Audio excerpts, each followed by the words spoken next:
தமிழ் சுருக்கெழுத்து முதுநிலை தேர்வு 2ஆம் தாள் நன்றாக எழுதிட கடிதங்கள் மற்றும் 1/3 பாகம் ஆகியவற்றில் வரும் சிறப்பு சுருக்கங்களை பலமுறை எழுதி பயிற்சி செய்திட வேண்டும். பிப்ரவரி 2007 பத்திரிகை விளம்பரம். சிறப்பு சுருக்கங்கள்: பொறியாளர்கள் தேவை, தொழில்நுட்பவியல் பெற்றிருக்க வேண்டும், இணையதள முகவரியில் தகுதியானவர்கள் விளம்பரம் தயாரிக்கவும். விபத்து அறிக்கை. சிறப்பு சுருக்கங்கள்: இரு சக்கர வாகனம், முயன்றபோது, பலத்த காயம், போக்குவரத்தை, வழக்கு பதிவு, நேரில் பார்த்தவாறு, விபத்து குறிப்பை தயாரிக்கவும். ஒப்பந்த புள்ளி அறிவிப்பு. சிறப்பு சுருக்கங்கள்: மூடி முத்திரையிடப்பட்ட ஒப்பந்த புள்ளிகள் வரவேற்கப்படுகின்றன. தேதி வரை அலுவலக நேரத்தில் பெற்றுக் கொள்ளலாம். முழு விவரங்கள்: ஒப்பந்த புள்ளிகள் பிற்பகல் மணி வரை தரப்பட்டு அன்று மாலை மணியளவில் திறக்கப்படும். போக்குவரத்து ஒப்பந்த புள்ளி அறிவிப்பு தயாரிக்கவும். மனு. சிறப்பு சுருக்கங்கள்: புறநகர் பகுதியில் இது குறித்து நடவடிக்கை மேற்கொள்ள வேண்டும் என மாவட்ட ஆட்சித் தலைவருக்கு எழுதும் கடிதம் தயாரிக்கவும். 1/3 பாகம். சிறப்பு சுருக்கங்கள்: தொடங்கி வைத்து, அன்புடையீர், கலந்து கொண்டு, பெருமகிழ்ச்சி அடைகிறேன், உலக அளவில், தொழில்நுட்ப, வருக வருக, முழுவதும், குறிப்பிட விரும்புகிறேன், மிக மிக அவசியமாகும், தொல்லியல் துறை. இதன் மூலம் இது மட்டும் அல்லாமல் தொழில்நுட்பங்களை கேட்டு அமர்கிறேன். 15 seconds, 10 seconds, 5 seconds. Get ready. Stop. 1. Chennai நகரில் கட்டடங்களுக்கான தானியங்கி பாதுகாப்பு கருவிகளை தயாரித்து வழங்கும் பன்னாட்டு நிறுவனத்திற்கு கணினி பொறியாளர்கள் தேவை. கணினி அறிவியல் அல்லது தகவல் தொழில்நுட்பவியல் பாடத்தில் 80% மதிப்பெண்களுடன் தேர்ச்சி பெற்றிருக்க வேண்டும். பணி குறித்து 3 மாத பயிற்சி முதலில் வழங்கப்படும். பணியின் முழு விவரங்களை நிறுவனத்தின் இணையதள முகவரியில் அறியலாம். தகுதியானவர்கள் விண்ணப்பங்களை சென்னை அண்ணா சாலையில் உள்ள சென்னை முயற்சி நிறுவனத்தின் மேலாளருக்கு 1 வாரத்தில் அனுப்ப வேண்டும். இதற்கான விளம்பரம் தயாரிக்கவும். 2. சென்னை அடையாறு மேம்பாலத்தில் தனியார் பேருந்து போக்குவரத்து நெரிசல் மிகுந்த காலை நேரத்தில் விபத்துக்குள்ளானது. இரு சக்கர வாகனம் ஒன்றின் மீது மோதாமல் தவிர்க்க முயன்றபோது ஓட்டுநர் கட்டுப்பாட்டை இழந்தார். பேருந்து தடுப்பு சுவரில் மோதியதில் 4 பயணிகள் பலத்த காயம் அடைந்தனர்.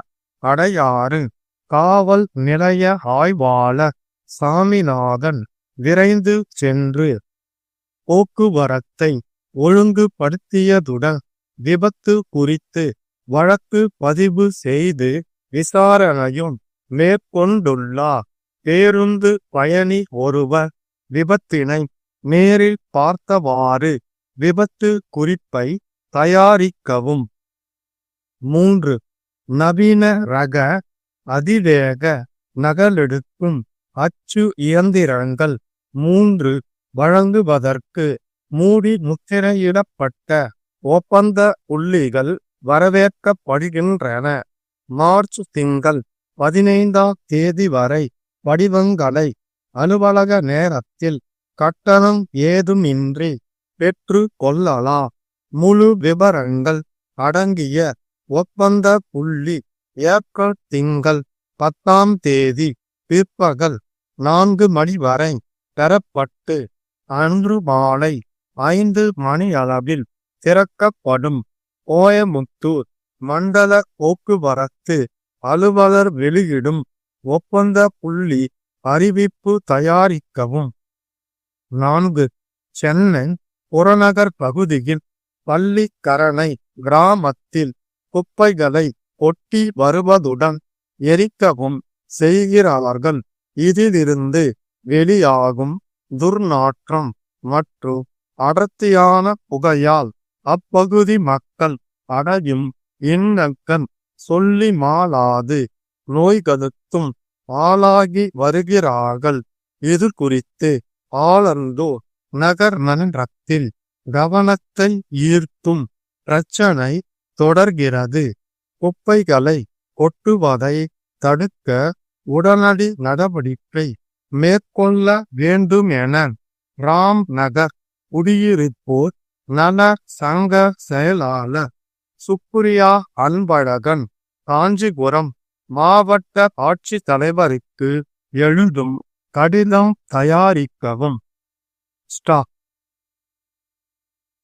சரியாக 2 நிமிடங்களுக்கு பின் 1/3 பாகம் படிக்கப்படும்.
Ten seconds, 5 seconds. Get ready. Start. வரலாற்று சிற்பங்களின் பாதுகாப்பு பற்றிய கருத்தரங்கை தொடங்கி வைத்து தொல்லியல் துறை இயக்குனர் பேசியதாவது: அன்புடையீர், சிற்பங்களை பாதுகாப்பது குறித்த இந்த கருத்தரங்கில் கலந்து கொண்டு உங்களை எல்லாம் சந்திப்பதில் நான் பெருமகிழ்ச்சி அடைகிறேன். உலக அளவில் சிறந்து விளங்கும் தொழில்நுட்ப வல்லுநர்கள் பலர் இங்கே குழுமி இருக்கிறீர்கள். உங்கள் அனைவரையும் முதற்கண் வருக வருக என்று வரவேற்கிறேன். சென்னை நகரத்திற்கு அருகில் அமைந்துள்ள மாமல்லபுரம் சரித்திர புகழ் வாய்ந்தது ஆகும். இது தமிழ்நாட்டிற்கு மிகவும் பெருமை சேர்த்து வரும் நகரம் என்றால் மிகையாகாது. இயற்கை எழில் கொஞ்சும் சூழ்நிலையில் அமைந்துள்ள பல்லவர் கால சிற்பங்களும் கடற்கரை கோயிலும் உலக அளவில் புகழ்கற்றவை ஆகும். நமது நாட்டின் அனைத்து மாநிலங்களிலிருந்தும் மக்களை மாமல்லபுரம் ஈர்த்து வருகிறது. மேலும் உலக அளவில் பல்வேறு நாடுகளிலிருந்து ஆண்டு முழுவதும் சுற்றுலா பயணிகள் இங்கு வந்து செல்கிறார்கள்.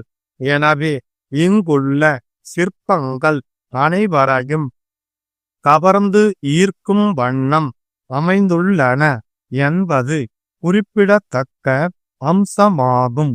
மேலும் இவை நம்முடைய பண்டைய மன்னர்கள் சிற்ப கலையில் கொண்டிருந்த கலை ஆர்வத்தை வெளிப்படுத்துவதாகவும் உள்ளன என்பதை மகிழ்ச்சியுடன் குறிப்பிட விரும்புகிறேன். பல நூற்றாண்டுகளை கடந்து காலத்தை வென்று நிற்கும் இத்தகைய சிற்பங்களை இயற்கை சீற்றங்களிலிருந்து அழிபுறாமல் காப்பது மிக மிக அவசியமாகும். இதற்கு தேவையான பராமரிப்பு மற்றும் பாதுகாப்பு நடவடிக்கைகளை தொல்லியல் துறை மிக சிறப்பாக எடுத்து வருகிறது. இங்குள்ள சிற்பங்களை ஒவ்வொரு ஆண்டும் காகித கூழ் கொண்டு சுத்தம் செய்கிறோம். இதன் மூலம் சிற்பங்களில் படியும் உப்பு படிவம் அகற்றப்படுகிறது. இது மட்டுமல்லாமல் புதிய தொழில்நுட்பங்களை பயன்படுத்தியும் அவற்றை செம்மையாக பராமரித்து வருகிறோம். இன்றைய சூழ்நிலையில் மேலும் எந்தெந்த வழிகளில் சிற்பங்களை நம்மால் பாதுகாக்கவும் பராமரிக்கவும் இயலும் என்பதை ஆராய வேண்டிய கட்டத்திற்கு வந்துள்ளோம். எனவே அதற்கான தகவல்களையும் ஆலோசனைகளையும் உங்களிடமிருந்து பெறுவதுதான் இந்த கருத்தரங்கின் முக்கிய நோக்கமாகும். சமீபத்தில் சுனாமி பேரலைகளால் ஏற்பட்ட கடல் கொந்தளிப்பில் 1000 ஆண்டுகளுக்கு முன்னால் கட்டப்பட்ட கடற்கரை கோயிலுக்குள் தண்ணீர் புகுந்தது. எனினும் மாமல்லபுர சிற்பங்கள் எந்த சேதமும் அடையவில்லை என்பது நமக்கெல்லாம் மகிழ்ச்சி அளிப்பதாகும். இதன் மூலம் பண்டைய தமிழர்களின் வரலாற்று பெருமையை பறைசாற்றும் சிற்பங்கள் பேரழிவிலிருந்து தப்பித்துள்ளன என்றே கூறலாம். கடல் சீற்றத்திலிருந்து பழங்கால சின்னங்கள் தப்பியதற்கு முக்கிய காரணம் கோயிலின் கிழக்கு பக்கத்தில் பாறைகளை கொண்டு தடுப்பு சுவர் அமைக்கப்பட்டதே ஆகும். எதிர்காலத்தில் இயற்கை சீற்றங்களிலிருந்து வரலாற்று சின்னங்களை காப்பதற்கு நல்ல தொழில்நுட்ப ஆலோசனைகளை உங்கள் அனுபவத்தின் அடிப்படையில் எங்களுக்கு தெரிவிக்க வேண்டும் என்று கேட்டு அமர்கிறேன். ஸ்டாப்.